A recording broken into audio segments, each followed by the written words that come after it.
The EU referendum was held on Thursday, 23rd June. Leave won by 52% to 48%. For all the developments over the summer months, check out the Brexit Watch. The question of how Brexit will affect the UK economy is one of the crucial issues now.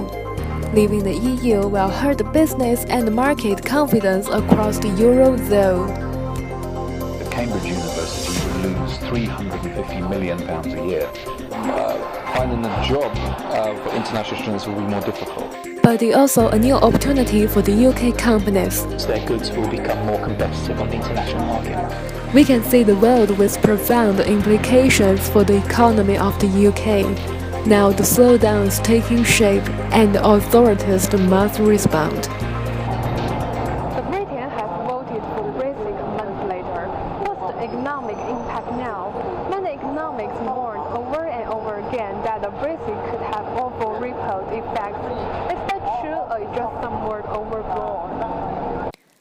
The government achieved a smaller than expected surplus on the public finance in July, leaving the new Chancellor, Philip Hammond, with a tough, balanced act. The boy post-referendum economic while also bringing down the Brexit deficit. In the months following the Brexit vote, the government achieved a surplus of £1 billion as it earned more in tax income than it spent in the months that are typically lucrative for the public cover because the business settled their tax bills. That was lower than £1.2 billion surplus in the same month last year and below economists' forecast of £1.6 billion in the Reuters poll. Economists said the latest figure from the Office of National Statistics were disappointing and warned the Brexit vote was likely to do a bigger below the public finance in coming months and years. But others noted the Chancellor's recent indications that he will not be the wedding of the near-term targets to get the public finance into the surplus, where the government takes in more than it spends in a year when the economy is likely to need extra help the wake of the Brexit vote. The ONS cautioned that the picture was not entirely clear because it's still collecting data for July. Some economics worry about that economic might slow down and the housing market could be hit following Britain's decided to quit the EU. Even though the economic is unlikely to crash, but likely to slow. I think it will definitely have an effect of these, I guess it'll be largely the financial and other jobs that are European focused. Depending on what sort of deals negotiated with Europe, of course, I still have concerns that the European financial centre is going to move away from London and move to somewhere like Frankfurt, which of course will imply that there will be fewer jobs of that kind here in London. Well, I think what you will see more is the startup activity gradually migrating elsewhere. So far, UK and regions like London, they have acted as a magnet for entrepreneurial talent to come here and start their business, because this is where you see the best ecosystem. But you have areas in Europe that are equally attractive, like Berlin. Berlin is much cheaper than London. It has pretty much the same dynamic, the same specialized resources. So that is the greatest danger, that entrepreneurial talent will skip UK because of the uncertainties involved and choose one of the other equally attractive environments. If we actually do exit, I think certain sectors it could be fairly catastrophic. For example, higher education. It's been estimated that Cambridge University would lose £350 million a year in EU research funding. We would also see a lot of our best academics leaving the university and leaving the country, and that would be a complete disaster. The UK economy appears to have weathered the initial shock of the Brexit vote. Although the value of the pound remains near a 13-year low, but opinion is sharply divided over the long-term effects of leaving the EU. The pound has fallen to its lowest level in more than 13 years against the dollar. Following the UK vote to leave the EU, who is directly affected? Leaving the EU is bad news because we have international developer that's developing an app at the moment, and the pound's gone down dramatically. So we're spending more money to get our product actually designed and finished. So bad news in that case. However, the rental market, we believe, is going to be very strong still because people are going to hold from buying, and so it means more people are going to be renting. So we're quite positive, and I think our business is more than durable enough to take full advantage of what's happening right now. It does affect our companies, yes. For the companies that we've invested in that do export, that's obviously a very positive thing at the moment. But if the pound does still remain weak, that means that our imports are more expensive, which then will lead to inflation, which then means that interest rates in the near term may well go up.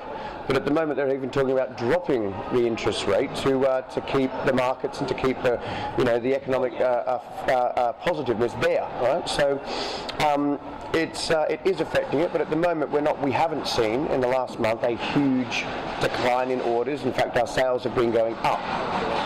So I think for companies that are export oriented, so that export most of their production, this is potentially going to be a benefit because their goods will become more competitive on the international market. But of course this will depend on whether the products that they use to create those goods are imported, because that's just become a lot more expensive. So depending on how dependent they are on imports versus how much of their revenue comes from exports, it could actually be very good for some British companies. The vote for Brexit and the slump in the pounds has dramatic effects on the UK tourism industry. This has made it more expensive for the UK holidaymakers to travel abroad. About this, let's hear about some citizens' opinion. The pound has devalued, I think, a little bit more than the euro, so it would be preferential for me to go to the UK on holiday as opposed to perhaps France or other EU nations. I'm going to France in about a week and a half, and yeah, lucky I've got some euros left over, but if I had to change money, it would be so much more expensive than before. No, there's no influence about the price. Obviously, you just be more careful of how you spend your money. You look for better places to stay and better deals here and there. I don't think it's really changed any of my travel plans at all. I'm going to Spain on Friday and it hasn't affected that.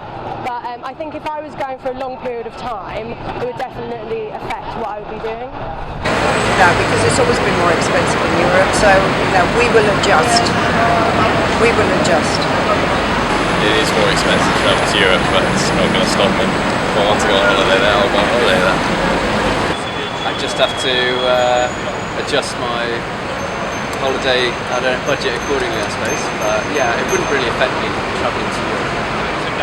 After the Brexit, the Bank of England make an assessment of the impact of the EU referendum.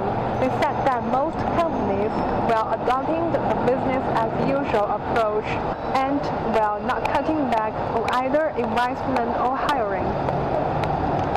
Remember that remember that they consume a lot more from Britain in terms of products than the other way round. And so just because Brexit takes place, they're thinking about cars, they're thinking about and taxes and all the various things. They say, look at Mercedes, VW, Just because there's a Brexit, it's not going to stop British people from demanding Mercedes and BMWs and Volkswagens, right?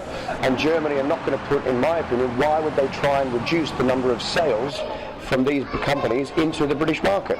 I think what we're seeing at the moment is probably best summarised as catastrophic thinking by the people who voted to remain. And they're sort of dreaming up ever more dramatic stories about all people from Europe are going to be deported, the economy is going to collapse, sterling will be worthless, and all these things. And I simply don't think that's going to happen. The European partners, it's a big market, and remember, they're big customers of the UK. So you're not going to see, just because it's Brexit and we're in the process of going through Brexit, all the companies that sell their products into the EU are not just going to all of a sudden stop. There's no change to the taxes at this stage, there's no changes at all, and so people will continue to trade with Europe. As Britain leaves the EU and is not bound by the rules of the EU, perhaps it will be easier to do deals with other countries outside the EU in the future. Most of the businessmen and professors think the UK should get more cooperation with other countries outside the European Union, such as China and India. I think certainly what Brexit has done is making a lot of business owners, large and small, start thinking and looking more about the opportunities to be doing this outside of the EU, to be engaging more with China, with India, potentially with the US as well. Yes, obviously China is one of the biggest international country that we want to approach, because they have more than 18,000 students studying in the UK every single year. So we definitely want to tap into that market and build some bridge into China and also into Europe as well. My view would be that whether or not there's a full exit, which I don't think there will be, or a partial exit, it's absolutely essential that the UK has the ability to negotiate trade deals with China. Absolutely. And that can only be a good thing. And most economists caution those positive signals may have little bearing on the long-term outlook for the economy, which must contend with years of uncertainty as Britain extracts itself from the EU.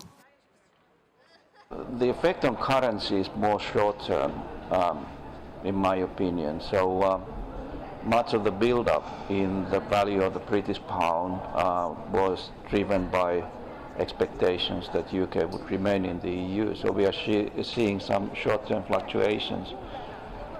How it will pan out in the longer term, no one really knows as yet. Again, it depends on how the UK government handles Brexit negotiations.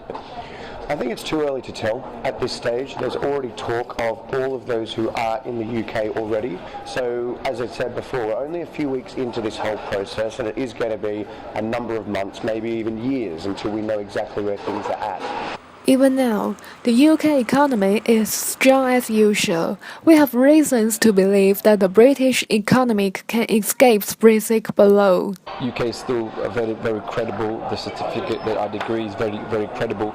So most international students come to the UK to get a good education and to get a credible degree as well. So we don't believe that's going to stop. I think for companies that already have established partnerships, I don't necessarily see why those should be at threat. I think it would be just the alternative options that companies will have, their choice between making a partnership with UK companies in the future and making partnerships with other European countries or companies from other countries in the world. The UK option might be less attractive in the future. In fact, I don't believe that we are actually going to have a total exit from the European Union. And I think there are several good reasons for thinking that. The first is, of course, our new Prime Minister, Theresa May, who is a moderate. So she would be on the sort of left wing of the Conservative Party, and was a firm supporter of remaining in the EU. Behind Germany, with the second largest contributor to the EU budget. So we're a net contributor, and I can't see Europe wanting to lose that. And I can't see the UK wanting to lose the ability to export to the European Union, or in fact hire talent from the European Union. This isn't an economic crisis. For the last few weeks it's been a political crisis, and we're now seeing certainty, and we're now seeing these changes take place in politics and in government. So let's hope that our new Prime Minister does a wonderful job in negotiating and continuing to say the right thing to the British and the global audience, because at the moment she's doing a great job of that. People can see the short-term recession after Brexit vote, a short-run uncertainty and the cost of adjusting to a new trendy environment are not the really determinants of long-term prosperity. Brexit is neither an economic drag nor a stimulus. It is a simple removal of constraint. Politicians and businesses should snap out of their sulk and see Brexit as what it is: the greatest opportunity ever handed to a government by an electorate.